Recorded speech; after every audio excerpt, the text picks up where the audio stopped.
जरा सोचें, कैरियर में आगे बढ़ना और नई महारतें सीखना बिल्कुल ऐसा ही है जैसे किसी स्मार्टफोन का ऑपरेटिंग सिस्टम अपग्रेड करना हो। हाँ बिल्कुल, ये बहुत जबरदस्त मिसाल है ना? मेरा मतलब है, अगर इंसान का अपना ओएस यानी उसकी जाती शख्सियत ही पुरानी हो तो नई प्रोफेशनल एप्स जैसे डिग्रियां या ट्रेनिंग्स ठीक से काम नहीं करती और बार बार क्रैश होती हैं। बिल्कुल ऐसा ही होता है।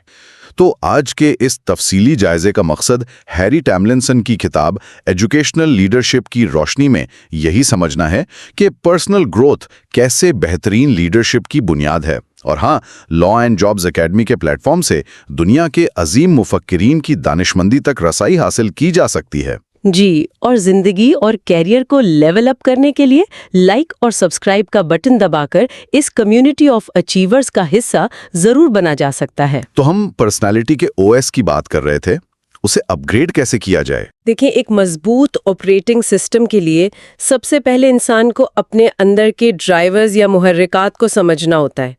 सोर्सेज में माहिर नफ्सियात पारेख के एक मॉडल का जिक्र है जो बहुत दिलचस्प है। अच्छा, वो मॉडल क्या कहता है?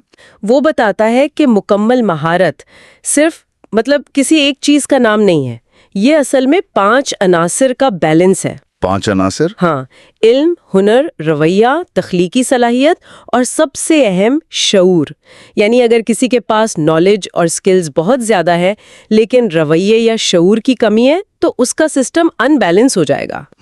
तो वो एक अच्छा लीडर नहीं बन पाएगा। बिल्कुल नहीं बन पाएगा। लेकिन हम तो हमेशा से यही सुनते आए हैं ना कि लीडर बनने के लिए हाई आईक्यू या फिर बहुत बड़ी डिग्रियां चाहिए। तो क्या वाकई प्रैक्टिकल लाइफ में जज्बाती जहानत यानी ईक्यू आईक्यू पर भारी पड़ जाता है? हाँ, और उसके पीछे एक पूरी लॉजिक है, मैं बताती हूँ। डैनियल गोलमैन की रिसर्च इस बात को बहुत क्लियर करती है। देखें, आईक्यू इंसान को नौकरी या पोजीशन तो दिला सकता है, लेकिन काम की जगह पर जो चीज़ किसी को गैर मामूली बनाती है वो उसकी सेल्फ अवेयरनेस यानी शऊर और एम्पैथी है। एम्पैथी यानी हमदर्दी। सही जी। फर्ज करें एक मैनेजर बहुत स्मार्ट है लेकिन प्रेशर में आकर फौरन अपना टेम्पर लूज कर देता है। गोलमैन बताते हैं कि जब इंसान अपने जज्बात को रेगुलेट करना सीख लेता है तभी वो दूसरों के इमोशंस को समझकर बेहतर फैसले कर पाता है। वरना आईक्यू तो सिर्फ एक ऐसा टूल रह जाता है जिसमें इंसानी कनेक्शन ही मिसिंग हो। 100% दुरुस्त। तो इसका मतलब है कि सबसे पहला कदम खुद आगाही है। लेकिन यहाँ एक सवाल पैदा होता है, ये कोई बुखार तो है नहीं जिसे थर्मामीटर से नाप लिया जाए। ये कैसे मेजर किया जाए कि किसी का AQ किस लेवल पर है? इसके लिए खास साइकोलॉजिकल टूल्स इस्तेमाल होते हैं। हमारे सोर्सेज में 2 बहुत इंपॉर्टेंट टूल्स MBTI और फेरोबी का जिक्र है। MBTI का तो मैंने सुना हुआ है। हाँ, वो काफी मशहूर है। MBTI बुनियादी तौर पर ये बताता है कि इंसान दुनिया को कैसे देखता है और मालूमात को कैसे प्रोसेस करता है, जबकि फेरोबी इससे थोड़ा मुख्तलिफ है।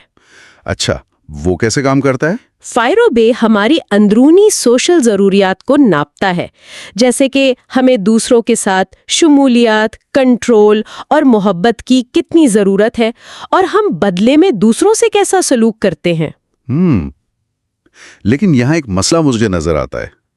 मैं सोच रहा था कि जब हम इन टेस्ट्स के जरिए इंसान की इतनी पेचीदा शख्सियत को कैटेगरीज में बांटते हैं तो क्या हम लोगों को कुछ मखसूस डब्बों या लेबल्स में कैद नहीं कर रहे? ये बड़ा वैलिड सवाल है और ये एतराज अक्सर किया भी जाता है ना? क्योंकि इंसान तो वक्त के साथ बदलता रहता है। बिल्कुल, लेकिन इसे इस तरह देखना चाहिए कि ये टेस्ट कोई हतमी फैसला नहीं सुनाते। ये असल में कह लें कि एक नक्शा या मैप देते हैं। एक नक्शा? जी, जैसे एक नक्शा मुसाफिर को किसी जगह कैद नहीं करता, बल्कि उसे सिर्फ ये बताता है कि वो इस वक्त कहाँ खड़ा है और उसे किस सिमत में जाना है। ये टूल्स भी यही करते हैं ताकि इंसान अपने ब्लाइंड स्पॉट्स को देख सके। ये मैप वाली बात वाकई मेक सेंस करती है। अच्छा, अब फर्ज करें नक्शा मिल गया और खामियां पता चल गईं, तो उन्हें ठीक करके हाई परफॉर्मर कैसे बना जाए? क्योंकि सिर्फ खामियों का पता चलना तो काफी नहीं है। बिल्कुल भी नहीं। और यहीं पर NLP यानी न्यूरो लिंग्विस्टिक प्रोग्रामिंग का किरदार आता है। सोर्सेज बताते हैं कि NLP हमें सिखाती है कि जो लोग अपने फील्ड में कामयाब हैं, उनके दिमागी पैटर्न्स को मॉडल कैसे किया जाए। मॉडल किया जाए, यानी उनकी एक्सीलेंस की नकल उतारी जाए। बिल्कुल। और यहाँ एक सबसे हैरानकुन फैक्ट ये है कि इंसानी कम्युनिकेशन 93% गैर लफ्जी यानी नॉन वर्बल होती है। 93%? ये तो बहुत ज्यादा है। जी हाँ, और NLP on non verbal patterns पर कंट्रोल सिखाती है, जैसे कि गुफ्तगू में दूसरे शख्स के बॉडी पोस्चर की नकल करना या उसके सांस लेने के रिदम से मैच करना, ताकि एक बहुत गहरा अनकहे वाला कनेक्शन बिल्ड हो सके। अरे वाह, ये तो बिल्कुल ऐसा है जैसे किसी मास्टर शेफ की रेसिपी के अज्जा देख लिए जाएं और फिर वही शानदार डिश तैयार कर ली जाए।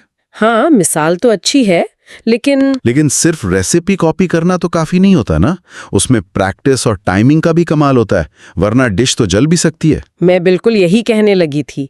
असल में NLP सिर्फ ज़ाहिरी नकल मारने का नाम नहीं है, ये अपने अंदर के न्यूरोलॉजिकल और लैंग्वेज पैटर्न्स को डिकोड करके उन्हें दोबारा से रीवायर करने का प्रोसेस है, और उसमें मेहनत लगती है। सही। जब इंसान इस लेवल पर अपने अंदर काम करता है, तो मतलब ये साबित हो जाता है कि प्रोफेशनल डेवलपमेंट दरअसल पर्सनल ग्रोथ ही का दूसरा नाम है। बिल्कुल, पर्सनल और प्रोफेशनल ग्रोथ वाकई एक ही सिक्के के दो रुख हैं, और इसी बात पर आज का ये तफसीली जायजा अपने इख्तिताम को पहुंचता है। लॉ एंड जॉब्स एकेडमी का पैगाम यही है कि इल्म के जरिए जिंदगी को बेहतर बनाया जाए। लाइक और सब्सक्राइब करके इस सफर का हिस्सा बना जा सकता है। जी बिल्कुल। लेकिन जाने से पहले एक बात जो मेरे जहन में मुसलसल घूम रही है, अगर हमारी 93% कम्युनिकेशन गैर लफ्जी है और हमारे जहन का नक्शा असल हकीकत नहीं होता, तो रोजमर्रा की दफ्तरी मीटिंग्स में ऐसे कौन से अनकहे साइलेंट इशारे हैं जो लोगों की कैरियर ग्रोथ को खामोशी से तबाह कर रहे हैं और किसी को उसकी खबर तक नहीं? इस बारे में जरूर सोचने की जरूरत है।